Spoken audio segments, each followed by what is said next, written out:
Olá, boa noite. Começa agora o Jornal da Justiça desta sexta-feira, 14 de janeiro.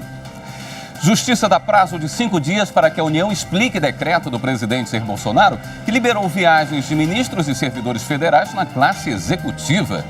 Esse é um dos destaques de hoje. Você vai ver também. A pedido da Procuradoria-Geral da República, ministro Alexandre de Moraes determina o depoimento de 14 pessoas para saber como o ex-deputado Roberto Jefferson gravou vídeo em que afirma rezar contra o magistrado. Ministério Público pede explicações a companhias aéreas sobre o cancelamento de voos em meio ao avanço da Covid-19. E na quinta reportagem da série Eleições pelo Mundo, você vai conhecer como é realizado o pleito nos Estados Unidos.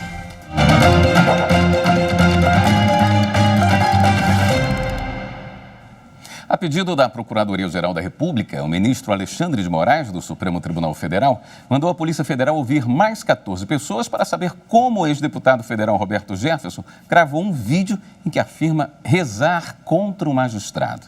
Na época, ele estava internado em um hospital no Rio de Janeiro. Para falar sobre esse assunto, nós vamos chamar a repórter Marta Ferreira. Oi, Marta, boa noite. Boa noite, William. Boa noite a todos. Na decisão, o ministro Alexandre de Moraes determinou que a Polícia Federal tome o depoimento das 14 pessoas indicadas pela Procuradoria-Geral da República. Todas essas pessoas tiveram contato com o ex-deputado entre os dias 13 e 14 de outubro do ano passado, quando o vídeo teria sido gravado no hospital em que Roberto Jefferson estava internado. No despacho, o ministro Alexandre afirmou que, conforme o Ministério Público, é indispensável o depoimento de todas essas pessoas para que seja possível identificar os responsáveis pela divulgação do vídeo. Ele deu prazo de 15 dias para que todos esses depoimentos sejam colhidos. William. Obrigado pelas informações, Marta. A Justiça Federal deu 5 dias para que o governo explique o decreto do presidente Jair Bolsonaro que liberou a emissão de passagens aéreas na classe executiva para ministros e servidores. A ação popular pede a revogação do decreto presidencial. Aponta que o gasto com passagens na classe executiva mais cara é supérfluo no momento vivido pelo Brasil, com crises sanitária e econômica. O juiz Marcos José Brito Ribeiro, da 13ª Vara Federal do Distrito Federal, determinou que o governo se manifeste sobre o assunto, no prazo de 5 dias. O Ministério Público Federal também deve fazer o mesmo. Segundo o decreto, a liberação da classe executiva é para voos internacionais com duração superior a 7 horas, atendendo ministros, servidores de cargo em comissão ou de função de confiança do mais alto nível em viagens a trabalho. O governo tem justificado que a medida é necessária para diminuir os riscos de restrições físicas e de impactos na saúde dos agentes públicos que precisam viajar a serviço da União. O Ministério Público Federal pediu informações às companhias aéreas e à Associação de Cruzeiros sobre o cancelamento de operações. Por causa do avanço da contaminação por Covid e influenza no país, cruzeiros foram suspensos e vários voos foram cancelados por falta de pessoas para trabalhar. Mais de 900 voos das companhias aéreas Latam e Azul foram cancelados nos últimos dias. Para evitar maiores transtornos aos consumidores, o Ministério Público Federal quer detalhes sobre a logística de testagem da tripulação e pede informações sobre as providências adotadas para a adequada prestação de assistência material aos passageiros afetados, além de esclarecimentos sobre as rotinas de remarcação e reembolso. O Ministério Público Federal reforçou a necessidade de as empresas garantirem um serviço de atendimento ao consumidor com maior eficiência e qualidade. O MPF também oficiou a empresa Gol Linhas Aéreas, que tem conseguido manter a regularidade de sua malha aérea. O objetivo é saber os procedimentos adotados pela companhia para garantir a continuidade dos serviços. O Ministério Público Federal ainda pediu informações à Associação Brasileira de Cruzeiros Marítimos. Quer saber mais detalhes sobre a aplicação dos protocolos operacionais de saúde e segurança definidos pela Administração Pública Federal e esclarecimentos quanto à projeção de cancelamentos, remarcações e reembolso de pacotes turísticos para a atual temporada. No dia 3 de janeiro, houve a suspensão voluntária das operações nos portos do Brasil até o dia 21 de janeiro, para que pudesse haver um alinhamento com os protocolos sanitários da Agência Nacional de Vigilância Sanitária, aprovados no mês de novembro. O Superior Tribunal de Justiça nega pedidos de liberdade de suspeito de aplicar golpes contra empresas pelo WhatsApp. O habeas corpus, que pedia a revogação da prisão preventiva do acusado, foi negado pelo presidente do STJ, ministro Humberto Martins, que entendeu que a análise pela Corte, neste momento, caracterizaria a indevida supressão de instância. O homem é suspeito de fazer parte de uma organização criminosa especializada em aplicar golpes contra empresas por meio do WhatsApp.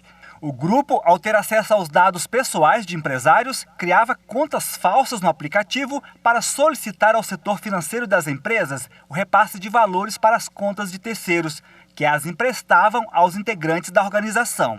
O acusado foi preso preventivamente na Operação Container, deflagrada em dezembro de 2021 pela Polícia Civil de Goiás, para investigar o caso de um homem que disse ter sido vítima de estelionato praticado pelo grupo. No STJ, a defesa recorreu da decisão do Tribunal Estadual, que negou liminar em outro habeas corpus.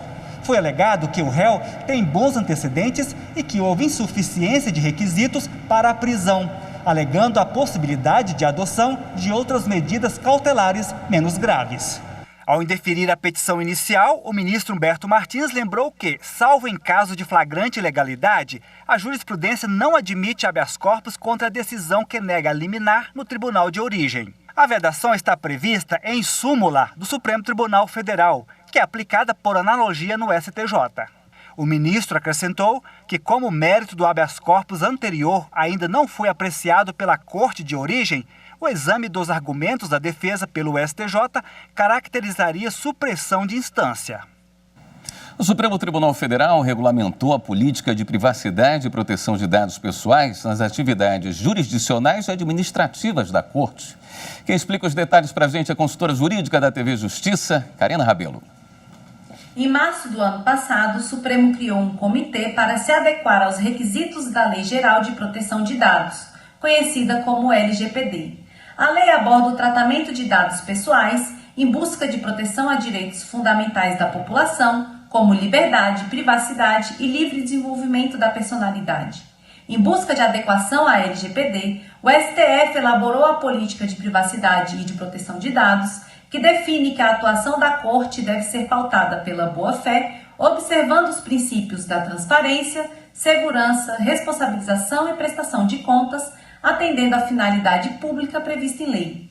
Nesse sentido, o Supremo, no exercício de sua competência, deverá tratar os dados pessoais independentemente de concordância do titular, e esses dados somente poderão ser compartilhados para o exercício das atividades legais e constitucionais da Corte ou para o atendimento de políticas públicas e deverão ser protegidos por procedimentos internos. Nas atividades administrativas do Supremo, no entanto, é exigido consentimento para tratamento dos dados pessoais. Informações sobre crianças e adolescentes devem ter máxima proteção, ficando proibido o repasse de dados pessoais de crianças a terceiros sem o consentimento dos pais ou dos responsáveis legais. E no próximo bloco, o Ministério Público Federal vai investigar as causas do desabamento de casarões históricos em Ouro Preto, Minas Gerais.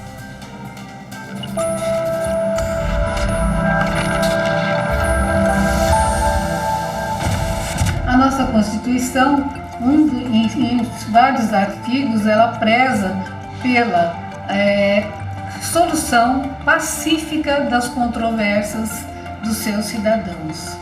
Então, ela é dinâmica, ela sempre atende aos anseios da sociedade e cada vez mais nós temos que prestigiá-la para que continuemos com o Estado democrático de direito.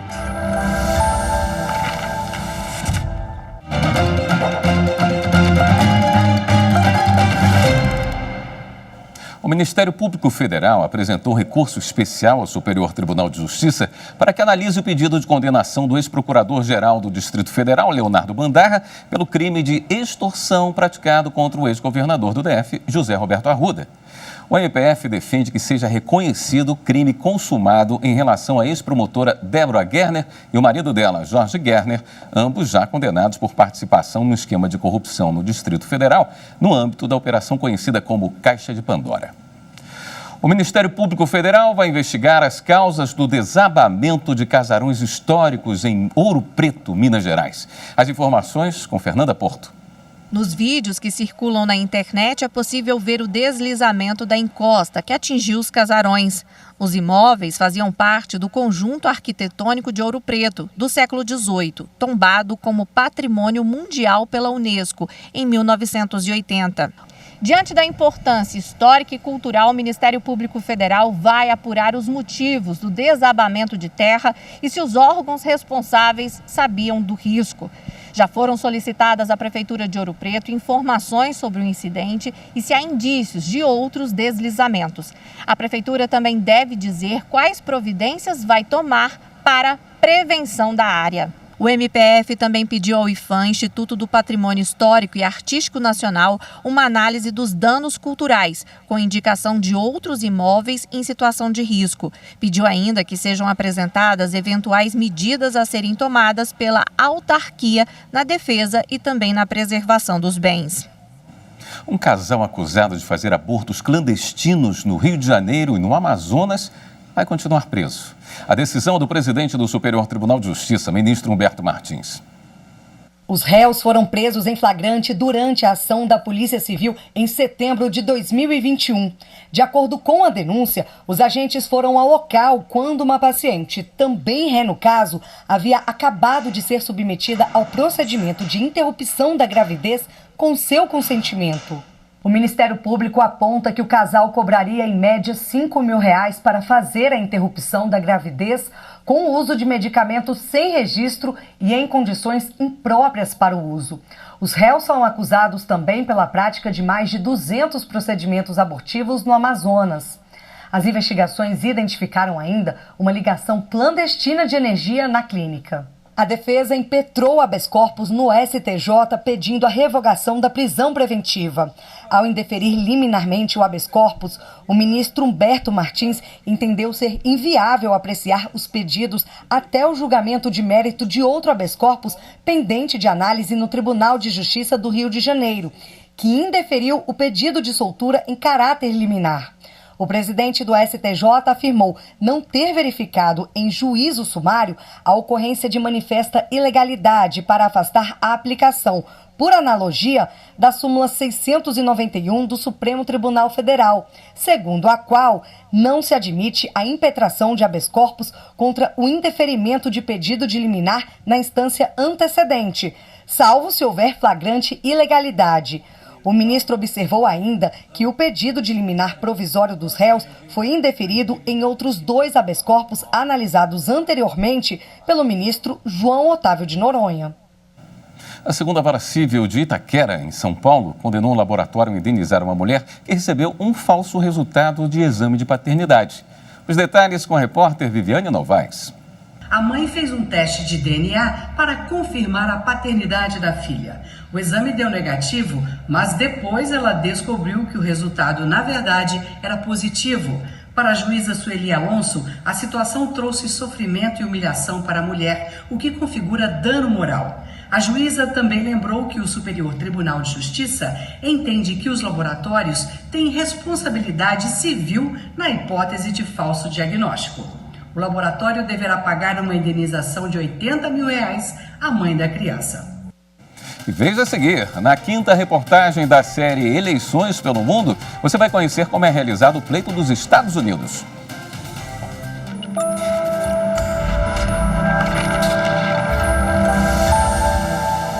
A Carta de 1988, ela vem de um período tenebroso da história, no pós-ditadura civil-militar de 1964 a 1985, e quis se superar esse passado de atraso do ponto de vista do gozo dos direitos civis pelos cidadãos brasileiros Portanto, a Carta de 1988 é uma carta que não apenas solidifica a democracia, mas conclama os brasileiros à prática cotidiana da nossa democracia constitucional.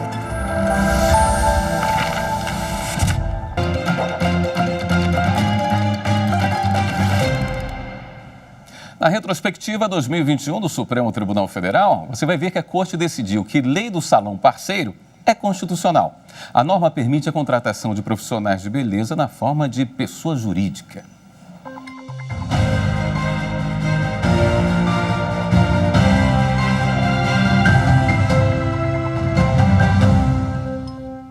A ação questiona dispositivos da Lei 13.352 de 2016, conhecida como Salão Parceiro, que permitiu a contratação de cabeleireiro, barbeiro, esteticista, manicure, pedicure, depilador e maquiador sob a forma de parceria. A Confederação Nacional dos Trabalhadores em Turismo e Hospitalidade, autora da ação, sustenta, entre outros pontos, que a lei precariza o trabalho no setor, ao possibilitar a denominada pejotização, com perda de direitos trabalhistas. O plenário, por maioria, decidiu que a lei do salão parceiro é constitucional, porque trouxe uma nova modalidade contratual e assim garantiu geração de emprego e renda. Prevaleceu o voto divergente do ministro Nunes Marques. No entendimento dele, a norma veio para ampliar a proteção da autonomia dos profissionais parceiros, que não são forçados a desempenhar funções diferentes das descritas no contrato de parceria. E, ao mesmo tempo, a lei reforça a possibilidade de os profissionais parceiros serem qualificados como pequenos empresários, microempresários e microempreendedores individuais. O vínculo de emprego não deve ser o único regime jurídico a disciplinar o trabalho humano. Com efeito, a produção de bens e serviços ocorre das mais variadas formas e não exclusivamente por meio do sistema caracterizado pela presença de um empresário e seus empregados. O princípio da valorização do trabalho não se concretiza apenas com a tradicional fórmula do vínculo empregatício. Absolutamente. Ficou vencido o voto do relator ministro Edson Fachin, que foi seguido pela ministra Rosa Weber. Na avaliação do ministro Edson Fachin, a norma, ao instituir regime jurídico próprio, as relações de trabalho do setor de beleza e estética afastou o vínculo de emprego e os direitos trabalhistas fundamentais dele decorrentes, sem fundamento em interesse público e motivo social relevante. Há na Constituição uma salvaguarda do núcleo essencial na esfera dos direitos sociais dos trabalhadores para a preservação de todas as exigências de um direito fundamental ao trabalho digno. Numa sociedade que é preciso resguardar o direito a ter direitos, ter direito ao trabalho é o primeiro pressuposto de uma vida digna.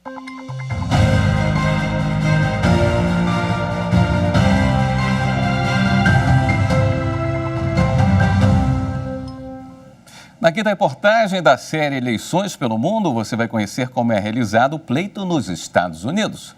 Cada estado tem autonomia para decidir como são as eleições. As opções são os votos impresso e eletrônico e a população decide se deseja ou não votar.